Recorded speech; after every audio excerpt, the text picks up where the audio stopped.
Good evening. Good to have each and every one of you back here this evening. We are going to be in John chapter 4 most of the evening. We will move around just a little bit. I was telling some of them before the last few of y'all got here. It was odd. I prepared the sermon a little while back. Had been working on it for a while, and then my brother's congregation over in Alabama, they do an online devotional every day. And earlier this past week, this was his devotional topic. Now, he and I did not talk about it. He and I did not compare notes. We did not plan this out. But the idea that we were both thinking about the same thing and, 10 hours apart from each other kind of struck me as odd. John chapter 4, starting in verse 16, is where we're going to be looking at a story that is familiar to us all, I would think. You have this woman approaching a well. And by way of recap, I mean, things are pretty normal at first. Christ, on his way to Galilee, he's going from point A to point B. He stops off outside of Sychar. He's hungry and he's thirsty. He is displaying human emotion. He is displaying human needs. He's tired. He needs something to feed his body. He needs something to keep going on, so he just stops and sits and rests for a little while. Disciples go on ahead, and while he is sitting there, a woman approaches him. She approaches actually to draw water from the well, and a discussion comes up where Christ offers her living water. We see Christ then request, basically, that she summon her husband. Jesus said to her, "Go, call your husband and come here," in verse 16. The woman answered him and said, "I have no husband." Jesus said to her, "You're right in saying I have no husband, for you have had 5 husbands, and the one now you have is not your husband. What you have said is true." The woman said to him, "Sir, I perceive that you are a prophet. Our fathers worshipped on this mountain, but you say that in Jerusalem is a place where people ought to worship." Jesus said to her, "Woman, believe me, the hour is coming when neither on this mountain nor in Jerusalem will you worship the Father. You worship for what you do not know. We worship for what we know. For salvation is from the Jews. But the hour is coming, and now is here, when the true worshipers will worship the Father in spirit and truth. For the Father is seeking such people to worship Him. God in spirit, and those who worship Him must worship in spirit and truth." The woman said to him, "I know that Messiah is coming, who is called Christ. When He comes, He will tell us all things." Jesus said to her, "I speak to you, I am He. I who speak to you am He, rather." Christ said, in other words, that you found Him. You're looking for the Messiah. You know He's coming. Guess what? You're in His presence right now. Just then the disciples came back. They marveled that He was talking with a woman, but no one said, "What do you seek?" or "Why are you talking with her?" So the woman left the water jar and went away in the town and said to the people, "Come and see a man who told me all I've ever did. Can this be the Christ?" They went out from the town and were coming to Him. She figures out that He's a prophet. She figures out right away. It didn't take much. He's telling her things that they have not conversed about, that he should have no way of knowing. So he has some help somewhere to know these things. He says, "I'm not just a prophet." He said, "I am the Messiah. I am the one." And as such, she runs into town to tell the others, "Look what I found.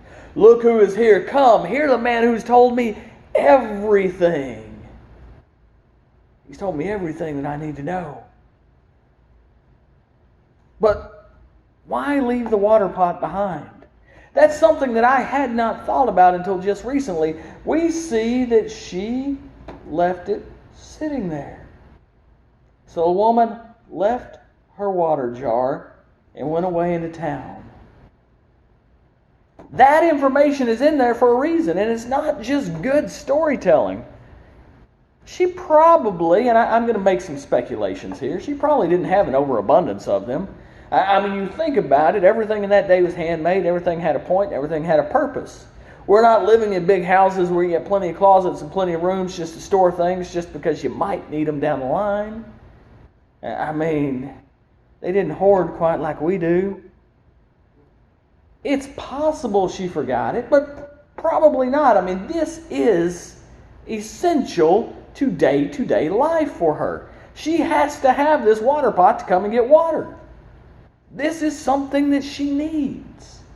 Now, there is a chance that she forgot it, which we'll get to in a minute, but even if she forgot it, she forgot for a good reason. This quite likely is something relatively expensive. She either had to pay for it, that had to be handed down to her, she had to trade a good or a service for. This is something that she needs. So why did she forget it? Why did she leave it behind? If she forgot it, which I really don't think she did, it says she left it behind. It's simple. She found something more important.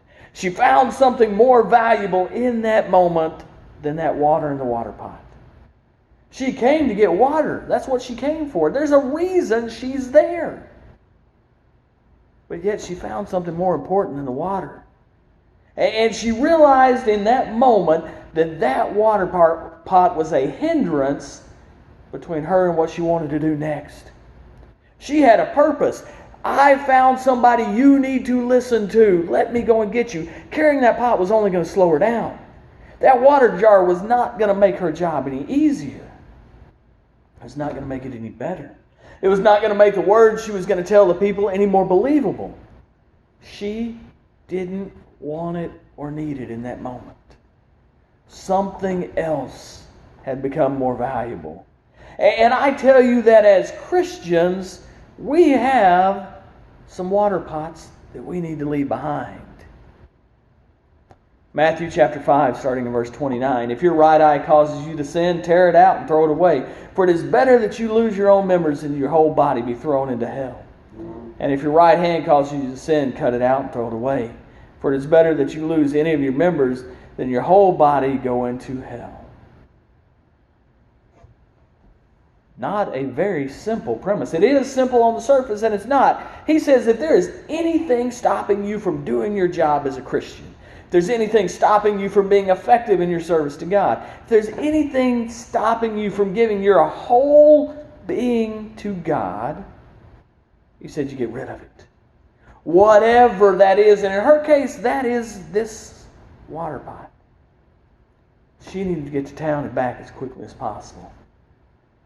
So it's going to sit there, and if it's there when I come back, great. If not, I'll deal with that when I get back. But I've got to go tell the people that the Messiah is here.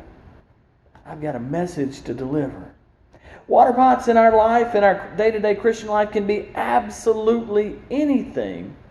They can be bad or sinful. The worldly greed, the pleasures, the pride, the things that we take great enjoyment in. Put to death, therefore, what is earthly in you. Sexual immorality, impurity, passion, evil desires, and covetousness, which is idolatry, according to Colossians chapter 3, verse 5. Pride, seeking the favor of men, seeking what is the neighbors, seeking what will make us look better than they do. Anything like that. It can be things that aren't necessarily bad, actually, but they hinder us from serving God. Things that the world and most Christians would consider neutral. Sports, television, computer, cell phone, hobbies, food, music, politics. We've talked before in class the other day from the pulpit that Christians need to be active in politics.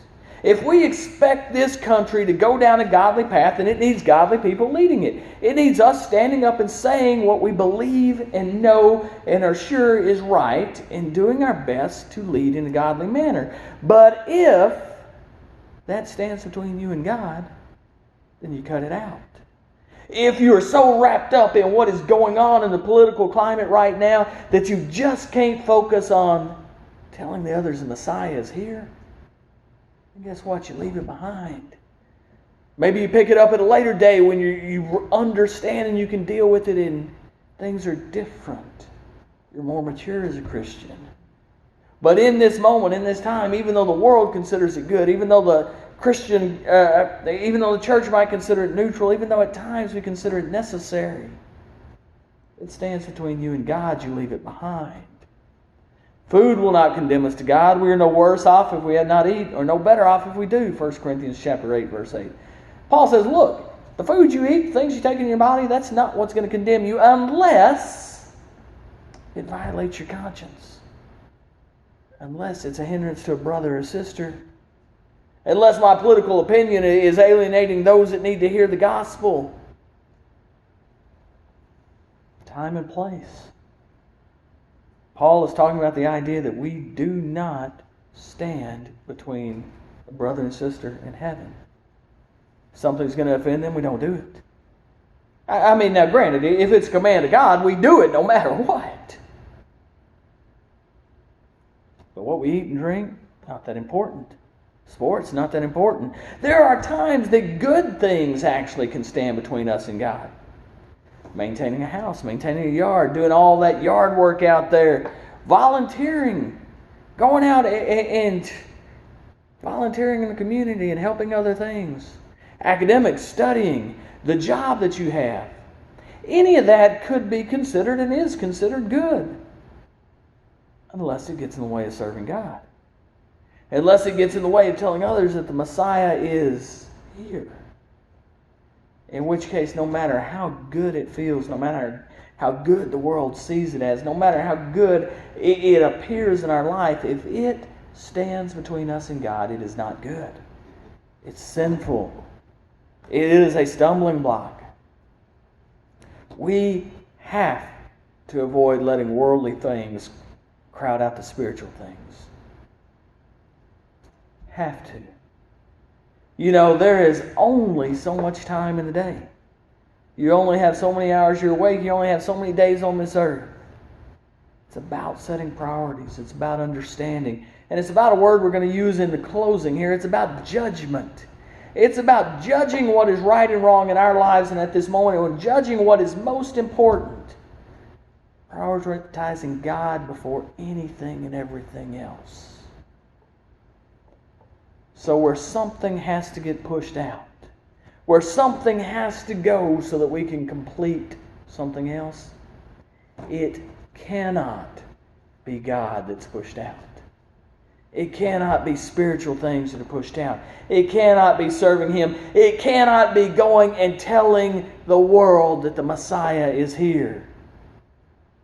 Academics are important for our kids. School's important. It's good. It's nice. They need to learn. I get it. But not at the expense of God. Our passions, our possessions, our hobbies, those things that we take enjoyment in, our accomplishments, standing up and saying, I was able to do this. God gave me the ability to do that. Great. Give Him glory. But don't put Him on the back burner and do it in spite of Him or instead of Him, or don't think about Him on the end. Teacher, what is the greatest commandment in the law? And He said to them, you shall love the Lord your God with all of your heart, with all of your soul, with all of your mind. Matthew chapter 22, verses 36 and 37. Christ says that you commit your all to me. Not the leftovers. Not the partials. Not the fill in the blanks. You're not fitting me into your life. You're building your life around me, is what He says. There's a big difference there. So, where we're concerned, and come on, we leave these things behind for a reason. We leave them behind so that we can make time and make Bible study a priority. I want to get out of that mindset of making time for Bible study. That's the wrong mindset. We make time for worldly stuff. We make time for fun. We make time for family. We make time for friends. We make study a priority. So faith comes from hearing, and hearing through the word of Christ. Romans chapter 10, verse 17. If we're not spending time in the Word, how are we going to build our faith up? If we are not making that the priority of the day. If we're not saying that, okay, Monday through Saturday at this time, I am sitting down and studying. Now I realize sometimes emergencies happen and that changes. But when you schedule your life around God, suddenly it changes. Suddenly we understand the importance. Suddenly things get better. Suddenly things work. Suddenly the other things we thought were important, we realize where they are in life. We don't fill in the holes with God. We build our life on Him. Hosea chapter 4 verse 6 is a scary, scary passage. My people are destroyed for lack of knowledge. God said, you want to see my nation go down the drain? You want to see my people lose their way? You want to see my people lose battles? You want to see a nation destroyed? He said, it's because of lack of knowledge in God. You look at the Old Testament. It's there for our learning. It's there for our study. And if you look at the patterns that are there, every time we see the nation of Israel start to struggle, it's because of what? They forgot their priorities. They quit making God priority. They quit building their life on God. And they started taking from other nations. They started taking from other cultures. They started doing what they wanted. They started forgetting God. They forgot to teach their children.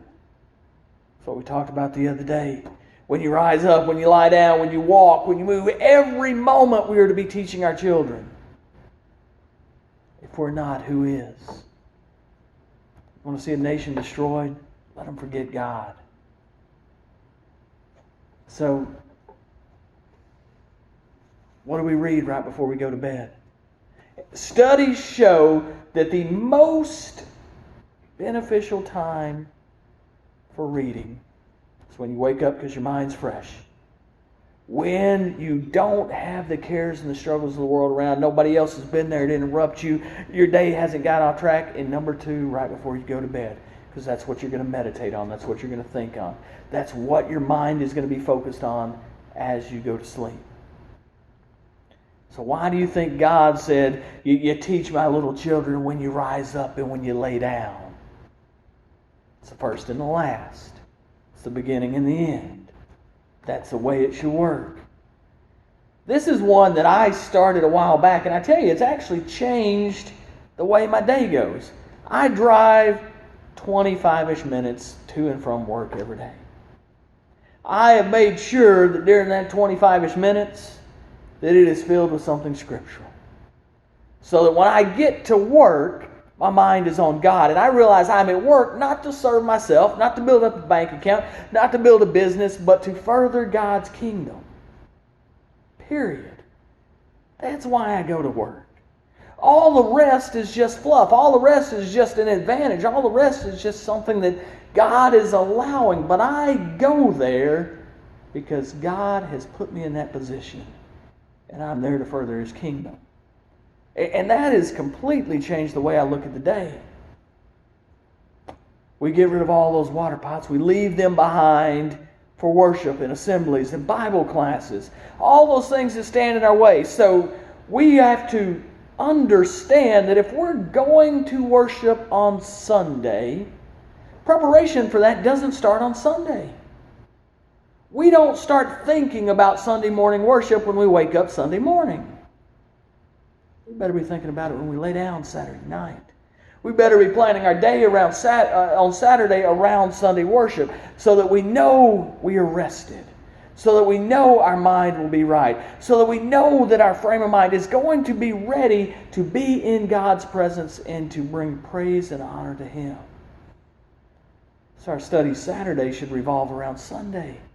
Understanding that we're going to be in the presence of God. Understanding that He's given us this opportunity. Understanding, like David said, that he said, I was excited when they said, let's go to the house of the Lord.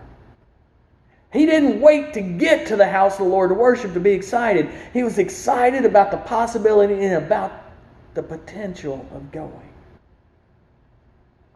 So we lay all that other stuff aside so that we start preparing for our Sundays and our Wednesdays.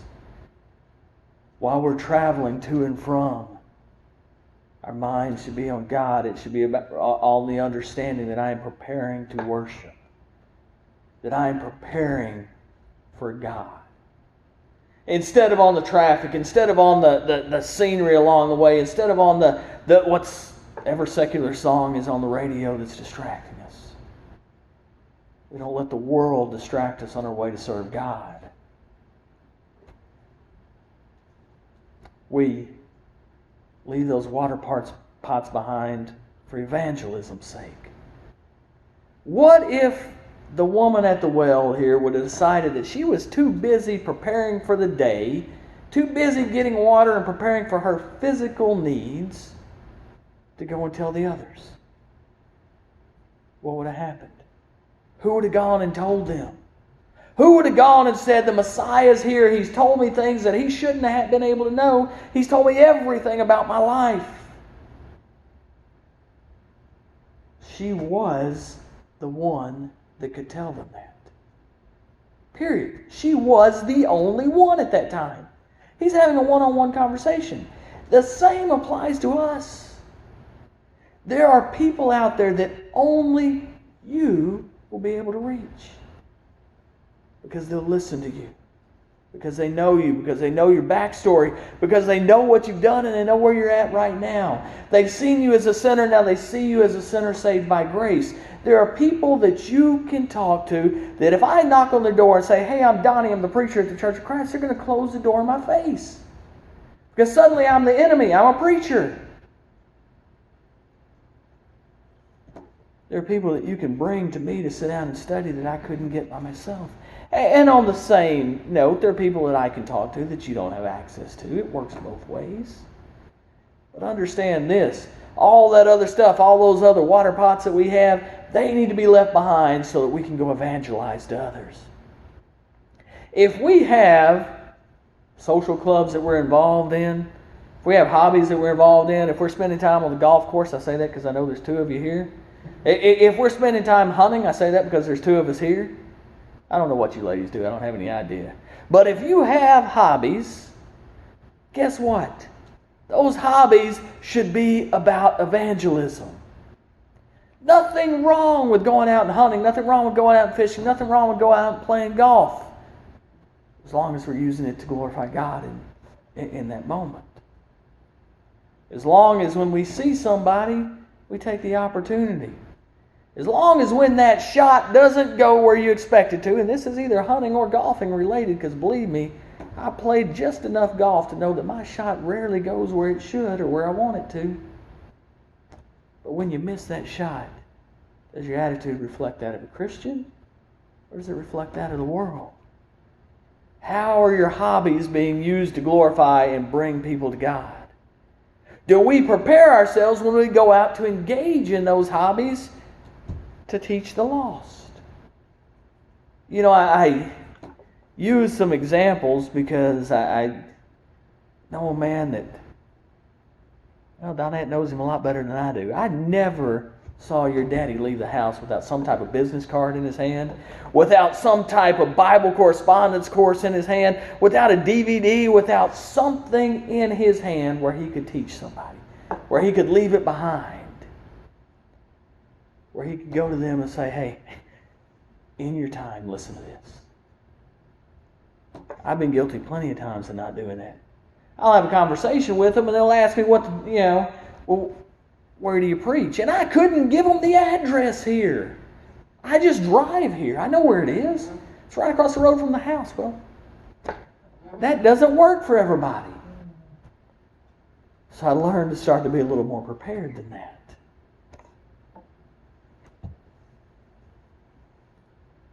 We leave those water pots behind to draw closer to brothers and sisters in Christ. If our calendar is too busy to have time for each other, we have a problem. We need to sit back and look at it. We should be actually looking for time to socialize with each other, to spend, to build each other up, to encourage, to get to know each other. There's only so much we can get to know each other inside these walls here. I can learn a little bit about you, but I can really learn a whole lot more if we sit down, if we talk, if we have that time together, if we're not in this formal setting where we can engage and actually have a conversation. I can learn about the problems you're having. I can learn about the difficulties you're having. I can learn about the needs in your life. And then I can learn how I can help you with those. So we need to leave all those other distractions behind. Leave those water pots right where they sit. I told you the word I was thinking of earlier. It's about judgment. Am I training myself in the Scripture so that my judgment is sound? So that when I pick and choose what I'm going to do, it's based on sound biblical principles. It's based on God's Word. It's based on His priorities. See, my priorities should align exactly with God's priorities. If they don't, I'm the one that needs to move, not God. He's not going to move. Do spiritual matters get the leftovers of our lives? Or are they what our lives are built on? Seek first the kingdom of God and His righteousness. That's what Matthew chapter 6, verse 33 says. How are we running our race? Are we running it according to God's plan? Are we running it with our eyes fixed on Jesus, the author and perfecter of our faith? Or we're blindly running through life, just chasing whatever pursuit is next on our list? I'm going to tell you, some of us have some water pots we need to leave behind. Some of us need to sit back and think about where we're going and what we're doing and why we're doing it. I know this. If we change our priorities, our lives will get better. The world will change with us. The way we view the world will change. The way we view souls will change. We'll start to understand that God's principles are sound. They're right. They're right where they need to be. And that is how we're going to get to heaven. That's how we're going to take others with us. If you need the prayers of the church, if you need to sit down and look at your priorities, if you need to sit down and study, you need to be immersed in the baptism. Whatever your needs are, let's address those needs now as we stand and sing.